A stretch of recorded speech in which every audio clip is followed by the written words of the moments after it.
Bismillahirrahmanirrahim. Assalamualaikum warahmatullahi wabarakatuh. Alhamdulillah, wassalatu wassalamu ala rasulillah wa ala alihi wa man tabi'ahum bi ihsan ila yaumiddin. Allahumma inna nas'aluka ilman nafi'a wa rizqan thayyiba wa amalan mutaqabbala. Puji syukur kita panjatkan pada Allah. Salawat dan salam mugi-mugi tercurah pada junjungan kita Nabi besar Nabi Agung Muhammad sallallahu alaihi wasallam. Baik, kesempatan malam hari ini kita bahas terlebih dahulu kitab Aqidah dan Manhaj dari Syarh Sunnah karya Imam Al-Muzani rahimahullah Asy-Syafi'i. Kemudian setelah itu baru kita kaji Fikih Safinatun Najah. Nah, kali ini kita masih di perkataan Imam Al-Muzani tentang pembahasan nama dan sifat Allah. Moga dibaca dari Imam Al-Muzani rahimahullah berkata. Imam Al-Muzani rahimahullah berkata, Al-Wahidus Samad laisa lahu sahibatun wala walad jalla 'anil mathili fala shahiba lahu wala 'adil Fala syabiha lahu wala 'adil As-Sami'ul Basirul Alimul Khabirul Mani'ur Rafi'. Yang artinya Allah itu Maha Esa, Allah itu As-Samad, yang bergantung setiap makhluk kepadanya, yang tidak memiliki pasangan, yang tidak memiliki keturunan, yang maha mulia dan tidak semisal dengan makhluknya. Tidak ada yang serupa dengannya, tidak ada yang setara dengan Allah. Allah itu maha mendengar, maha melihat. Allah itu maha mengilmui dan mengetahui. Allah itu yang mencegah dan maha tinggi. Taib. Ini perkataan dari Imam Al-Muzani. Imam Al-Muzani katakan Al-Wahidu As-Samad dan seterusnya. Yang di sini prinsip tentang nama dan sifat Allah ingin beliau ajarkan. Nah, kita lihat kembali, ini masih kelanjutan dari pertemuan sebelumnya, kaidah nama dan sifat Allah. Dibaca. Kaidah nama dan sifat Allah. Yang pertama, nama Allah itu tauqifiyah, yaitu mesti dengan dalil. Yang kedua, rukun iman dengan nama Allah yang husna. Yang ketiga, bentuk penyimpangan dalam nama dan sifat Allah. Nah, ini tiga, ini sudah kita bahas sampai yang ketiga kemarin, sampai pada bentuk penyimpangan dalam nama dan sifat Allah. Coba kita lihat penyimpangannya, ringkasannya ada 5. Satu, menamakan berhala dengan nama-nama Allah. 2, kemarin ada Lata dan Uzza, itu berasal dari nama Allah Al-Ilah. Uzza berasal dari nama Allah Al-Aziz. Terus 2, menyebut Allah dengan panggilan Bapa seperti kelakuan orang Nasrani. Nah, orang Nasrani memanggil Allah itu dengan sebutan manusia, dengan Bapa. Terus yang ketiga, 3, menyifatkan Allah dengan sifat-sifat yang menunjukkan kekurangan. Nah, termasuk bentuk penyimpangan, menyifatkan Allah dengan sifat-sifat kekurangan. Nanti ada penjelasan rincinya hari ini. Terus yang keempat, 4, menolak nama dan sifat Allah. Entah dia itu melakukan ta'til, penolakan, atau melakukan ta'wil, merubah makna ke makna yang lainnya. Terus yang kelima, 5, menyerupakan sifat Allah dengan sifat makhluk. menyerupakan sifat Allah dengan sifat makhluk. Padahal Allah katakan laisa kamitslihi syai'un wa huwas samiul basir. Tidak ada yang serupa dengan Allah, dan Allah itu Maha mendengar lagi Maha melihat. Nah, sekarang kita lihat kaidah yang keempat dan kelima. Ya, Kaidah yang keempat, seluruh nama Allah pasti husna. Nah, seluruh nama Allah pasti husna. Ini prinsip. Husna itu artinya tidak boleh mengalami sifat-sifat kurang. Nanti ada penjelasan rincinya. Jadi nama Allah itu nama yang terbaik. Ada sebutan nama dan sifat-sifat yang ada juga pada manusia. Allah harus punya nama dan sifat yang lebih daripada itu. Tidak boleh sama dengan makhluknya. Boleh namanya itu sama, namun kandungannya bagi Allah lebih luar biasa daripada punya makhluk.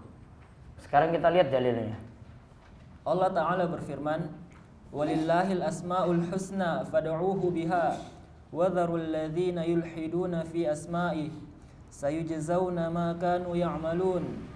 Yang artinya, hanya milik Allah lah Asmaul Husna, maka bermohonlah kepadanya dengan menyebut Asmaul Husna itu, dan tinggalkanlah orang-orang yang menyimpang dari kebenaran dalam menyebut nama-namanya. Nanti mereka akan mendapat balasan terhadap apa yang telah mereka kerjakan. Baik. Al-A'raf ayat 180. Al-A'raf ayat 180 menunjukkan bahwasanya Allah memiliki nama-nama yang husna. Maka kita sebut biasanya dengan Asmaul Husna. Apa maksudnya? Ada keterangan di bawah. Asma artinya apa? Husna artinya apa? Dibaca. Asma adalah bentuk jamak dari kata isim, yang berarti nama dari zat yang memiliki nama dan sifat. Nama-nama Allah adalah nama-nama yang paling mulia, yang Allah menamai dirinya dengan nama-nama tersebut atau nama yang ditetapkan oleh Nabi-Nya Shallallahu Alaihi Wasallam. Jadi asma itu nama. Artinya sini nama-nama Allah tadi itu nama-nama yang paling mulia. Kita ikuti apa yang Allah namakan untuk dirinya dan juga yang Nabi Shallallahu Alaihi Wasallam itu sebut untuk Allah Subhanahu Wa Taala. Sekarang pengertian husna. Husna adalah bentuk muannas atau lafaz berjenis wanita dari kata ahsan, paling bagus, bukan bentuk muannas dari kata hasan.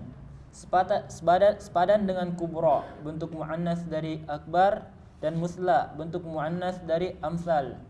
Nah, lihat, husna itu artinya terbaik.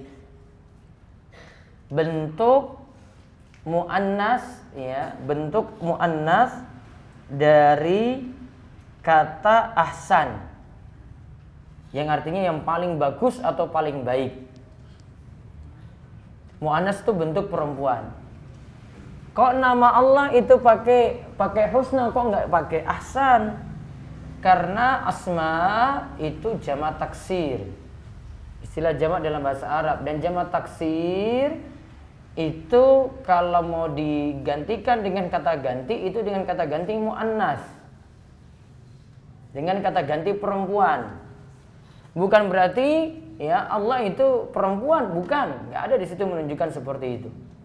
Asmaul husna, husna itu pakai ya pakai kata muannas. Ya, kenapa pakai kata muannas?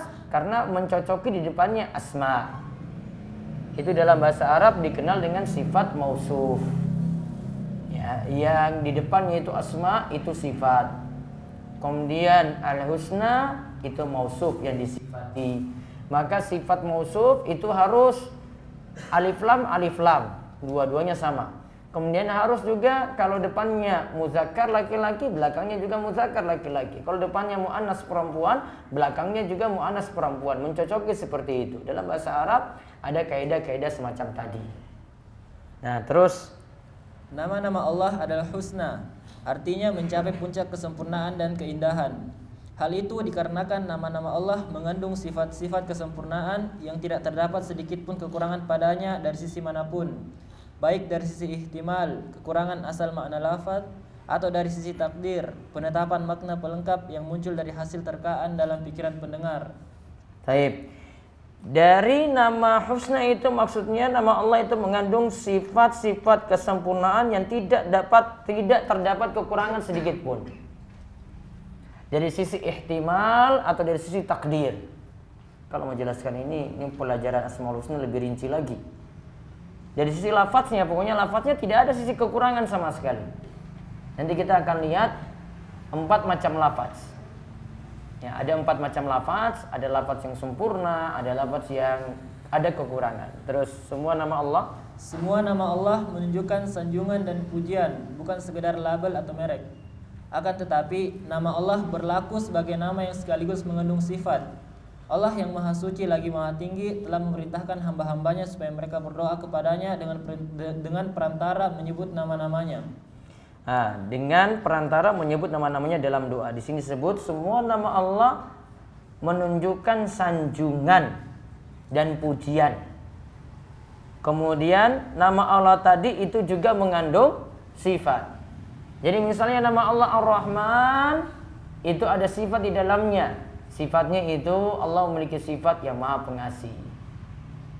Ada sifat yang terkandung dalam nama tadi. Allah punya nama Al-Ghafur yang maha pengampun, berarti sifatnya memberikan ampunan pada siapa saja. Terus di antara keindahan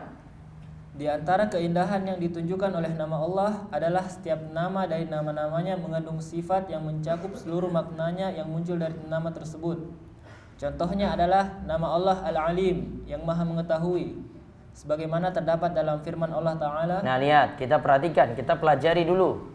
Contoh kesempurnaan nama Allah pada nama Al-Alim.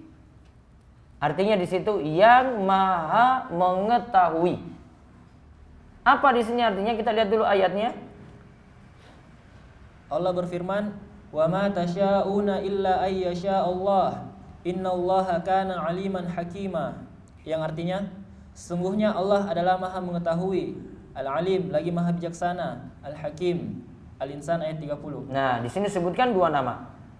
Innallaha kana aliman hakima. Apa makna alim? Lihat penjelasannya. Maka dari ayat ini diketahui bahwa Al-Alim merupakan salah satu nama Allah Ta'ala yang mengandung makna ilmu yang sempurna, ilmu yang meliputi segala sesuatu secara global dan terperinci, ilmu yang tidak diawali dengan kebodohan, ilmu yang tidak ditimpa kelupaan, sehingga tidak ada makhluk sekecil apapun di bumi maupun di langit yang tidak diketahuinya. Nah, jadi nama Allah tadi Al-Alim. Al-Alim tadi artinya apa? Yang maha mengetahui. Lihat di sini kandungannya ya. Ilmu Allah itu berarti sempurna. Ilmu Allah itu meliputi ilmu yang secara global dan terperinci. Globalnya Allah tahu, terperincinya juga, detailnya juga Allah tahu. Dan ilmu di sini tidak diawali dengan kebodohan. Kalau manusia awali dengan bodoh dulu, tidak tahu dulu, akhirnya jadi tahu. Dia belajar dulu, akhirnya jadi tahu. Kalau pada Allah tidak ada sifat kayak begitu. Tidak ada namanya alim itu diawali dengan kebodohan dulu. Bagi Allah tidak ada. Bagi manusia ada atau tidak? Ada. Ilmu yang tidak ditimpa kelupaan. Manusia sudah belajar, lupa enggak? Lupa atau tidak? Lupa. Ada kelupaan. Bagi Allah tidak. Allah mengetahui dan di situ tidak ada kelupaan. Maka tidak ada unsur kekurangannya. Jadi intinya kalau mau mengetahui nama-nama Allah, pokoknya bawa sifat-sifat yang sempurna bagi Allah. Allah itu maha melihat misalnya. Allah itu maha melihat Al-Basir. Berarti Allah itu melihat dengan detail. Tidak ada yang luput sama sekali bagi Allah. Tidak mungkin dihalangi dengan tembok yang berlapis-lapis. Allah tetap tahu, Allah tetap melihat. Allah maha mendengar juga sama. As-Sami'. Allah maha mendengar. Maka maknakan juga seperti itu tadi. Allah punya nama yang sempurna. Berarti mendengarnya Allah tidak sama dengan mendengarnya makhluk.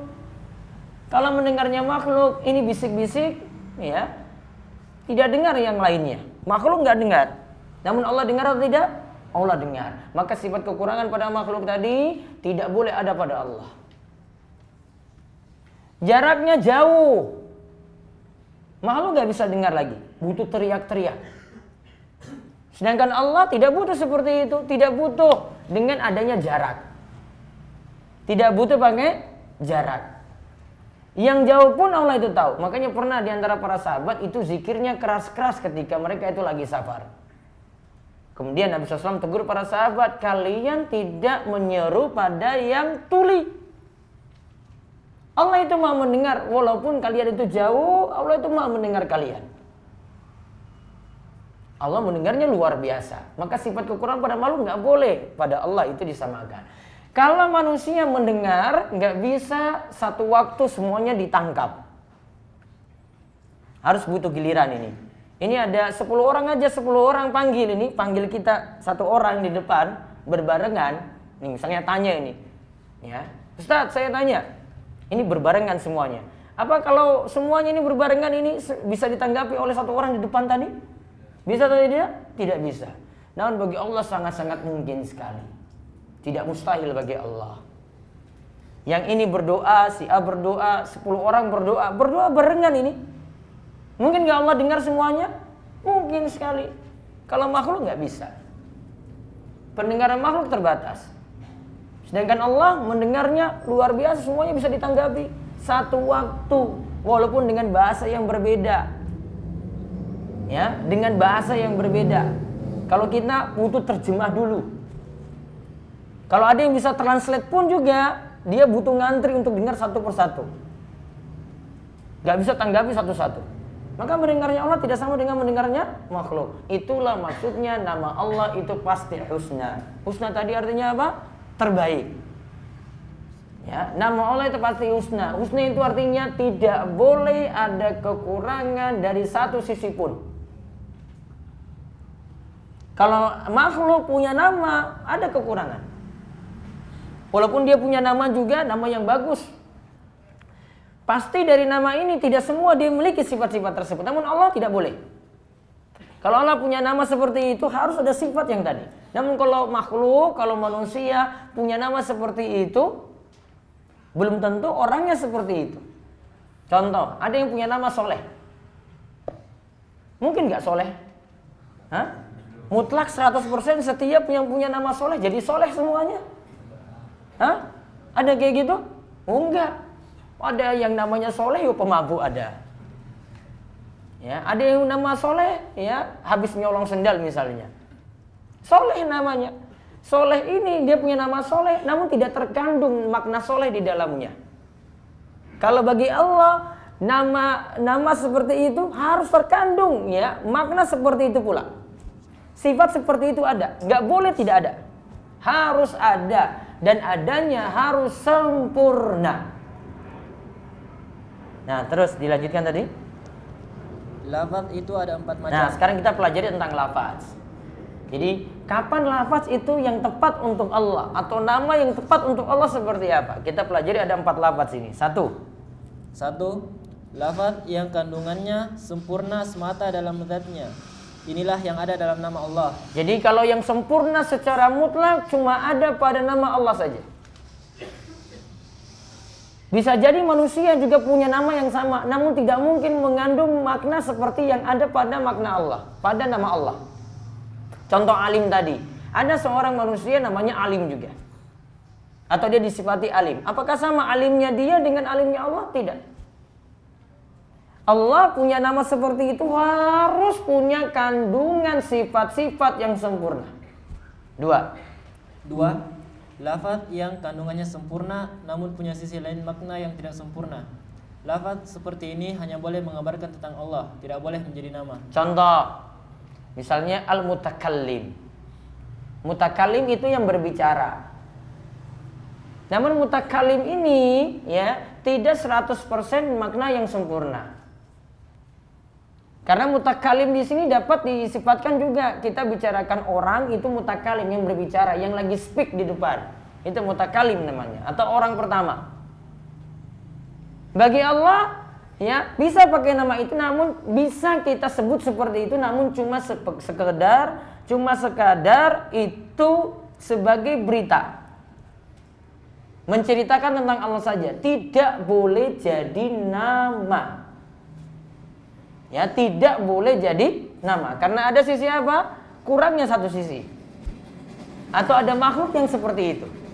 Terus yang ketiga, lafaz yang kandungannya mengandung kekurangan dan kesempurnaan. jadi ada kekurangan di situ, ada kesempurnaan. Misalnya Allah itu membuat makar, maka tidak bisa dijadikan nama Allah Al-Makir. Maka tidak boleh dimutlakan lafaz ini untuk Allah.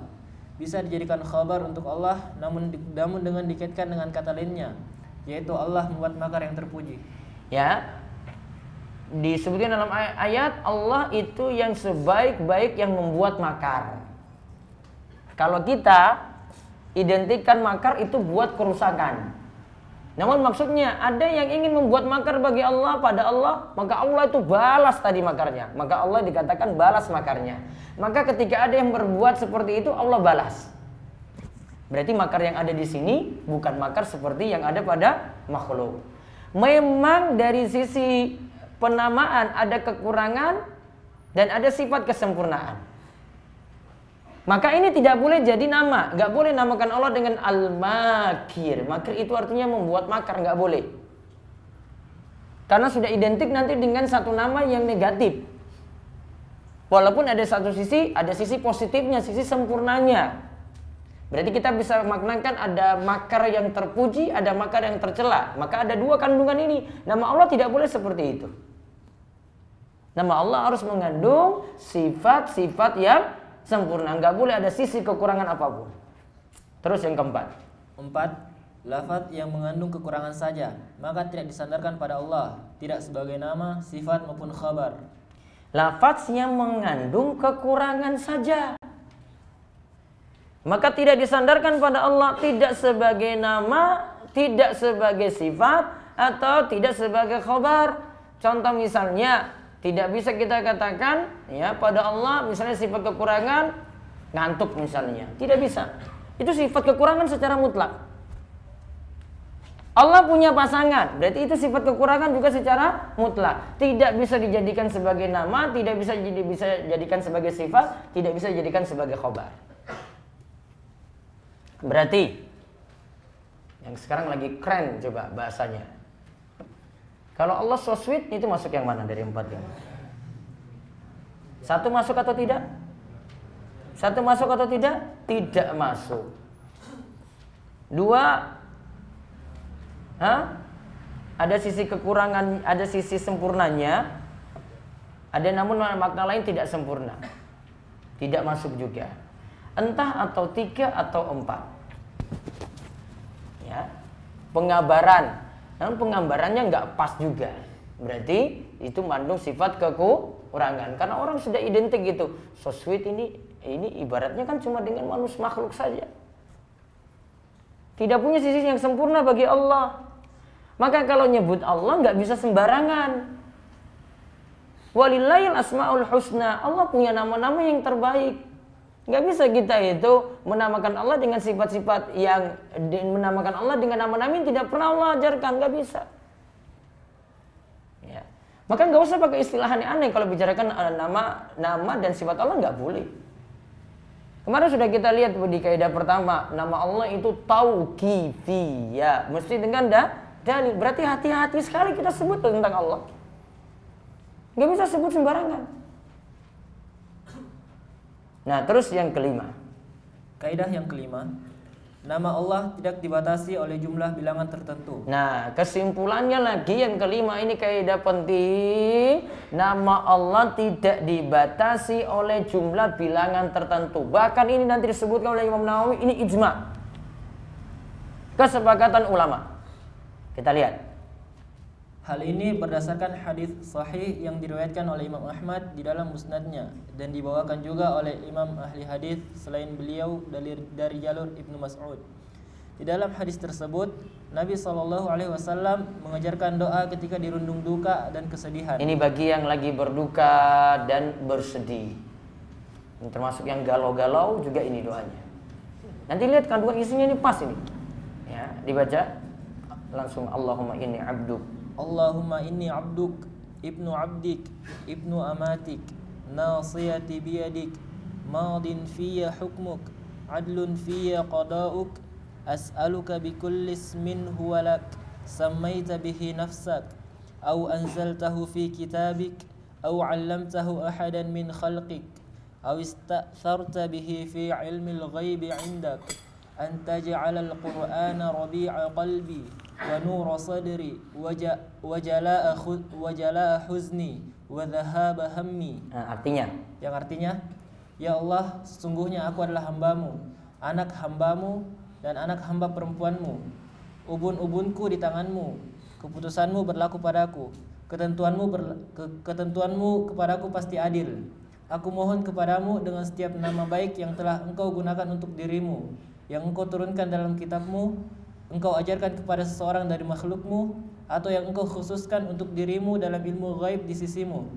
Mohon jadikan Al-Quran sebagai penentram hatiku, cahaya di dadaku, pelenyap duka dan penghilang kesedihanku. Hadis riwayat Ahmad. Di sini di doanya itu pada yang terakhir. Awalnya itu baru tawassul. Ya, awalnya itu baru tawassul. Doanya itu mulai dari kalimat anta ja'alal Qur'ana rabi'a qalbi wa nura sadri wa jalaa husni wa dhahaba hammi. Ya Allah, jadikan Al-Quran sebagai penentram hatiku. Jadi Al-Quran itu menenteramkan hati. Lagi galau, lagi sedih, lagi duka berat, Al-Quran bisa hibur. Terus cahaya di dadaku, pelenyap dukaku, dan penghilang kesedihanku. Tugas akhirnya belum kelar-kelar. Ya, sedih nggak itu? Sedih. Baca ini berarti. Ini doanya.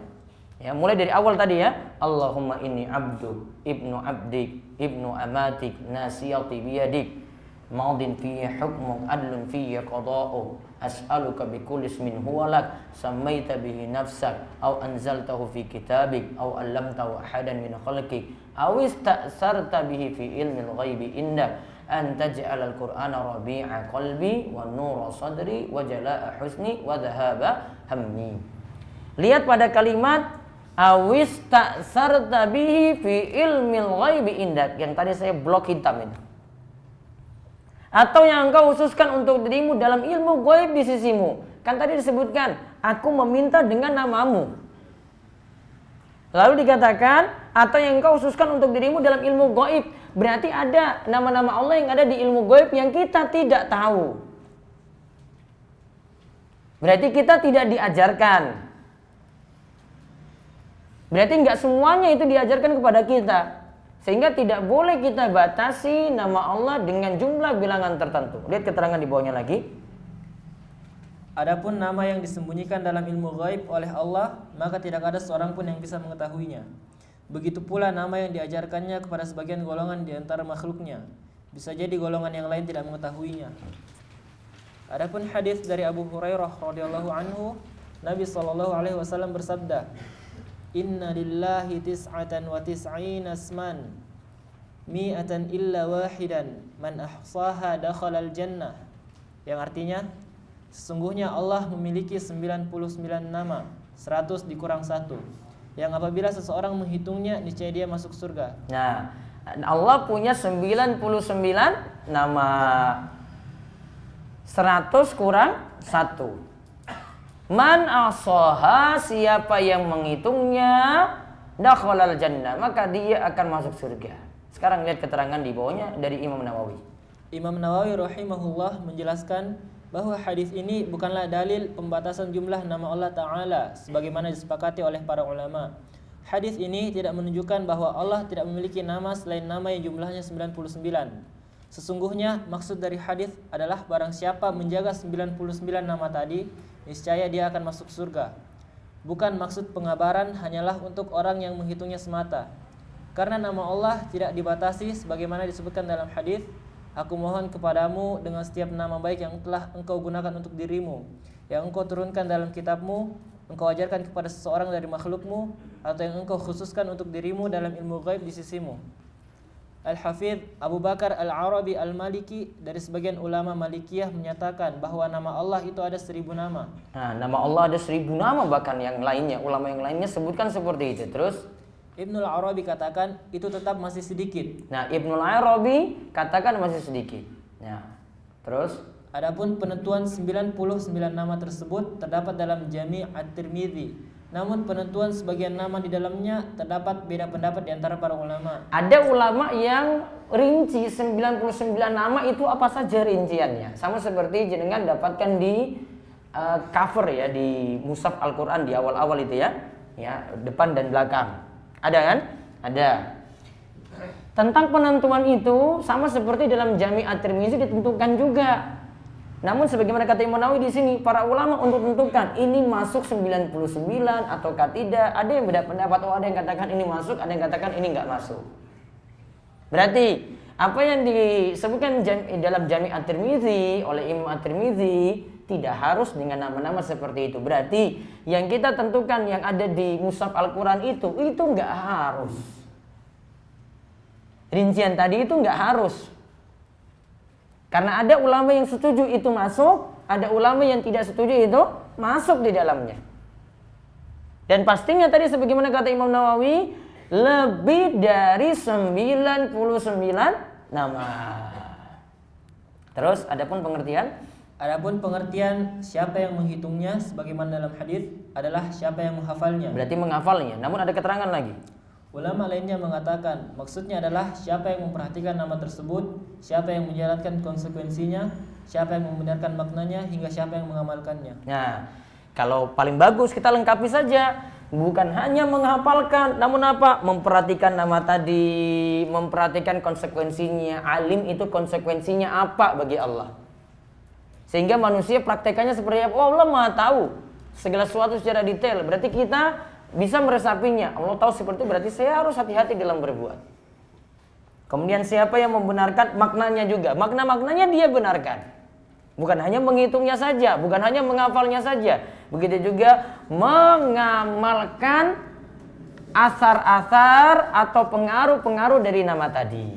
Jadi tidak sebatas kalau biasa kita lihat di pengajian-pengajian itu, ya, cuma baca saja, enggak cukup.